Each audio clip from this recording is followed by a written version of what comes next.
In January of 2018, the Office of Inclusion and Intercultural Initiatives started MSU Dialogues, a student-led discussion group focusing on topics around race and gender. The group consists of students and faculty from Michigan State University. In less than a year, the group has tripled in size, with over 200 participants each session. Especially thinking about today's world and how politically charged we are all the time and things of that nature, conversations are going to come up. And it was a lot of just anger and frustration because I didn't have a good way of channeling what I was feeling.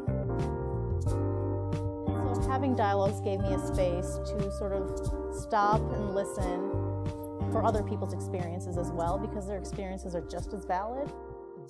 Dialogues has given me a skill set to really listen to others, and that prior to facilitating, I had never received a really solid framework for how to listen. We're in a regularly weekly sustained dialogue with a group of folks who are just really committed to coming every single week and to dialoguing with one another and really constructively thinking about change. Before, I would get really heated and it'd become shouting and back and forth and non-productive conversation, right? But after dialogue, it has taught me to really stop and listen to what the other person is actually saying. And instead of trying to debate, really try to see their point of view. It has helped me with my relationship with my parents a substantial amount. And my parents have always prescribed themselves as a very progressive, liberal people. But underneath that, there's a lot of the nuts and bolts that doesn't quite add up. I think that dialogue has definitely helped me open up more about my emotions and just how I'm feeling in general, and being able to articulate that to other people who are different from me and who communicate differently than I do. And so I think PALS is a great tool for me to be able to pause, acknowledge, listen, and then speak on my experience, which is an acronym to help you speak to someone who may have said something confrontational. And so I use PALS all the time. Ask wait, what do you mean though? What are you really trying to say? And then if it is something that I still find problematic, being well, why do you believe that way? Instead of being you're wrong.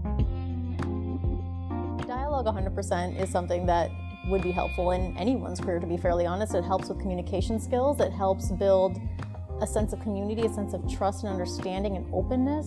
Especially me being the owner of a company, I have to find ways to talk to people who might not necessarily be doing the best job, and to get them and incite them to do a better job without necessarily degrading them.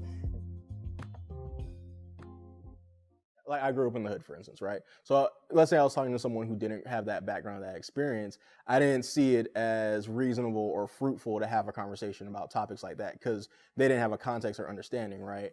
But they do have a perspective, they do have an opinion, they do have a thought or feeling about things like that. For me, the most important thing that I've learned being in dialogues is that people coming from differences of backgrounds can actually sit and engage in discussion if they're willing to listen. Through dialogue, I've been exposed to more worldviews, more values, more belief systems, so it's been helpful in that aspect. Especially for white folks like myself, critically thinking about our racial identities and the ways in which we contribute to systemic oppression every single day, and to critically reflecting on how we can work to dismantle oppression in partnership with communities of color, I think has really given me a lot of hope in seeing that there is a whole group of other people who are also committed to racial justice work. To me, that has just been such a great community to be a part of.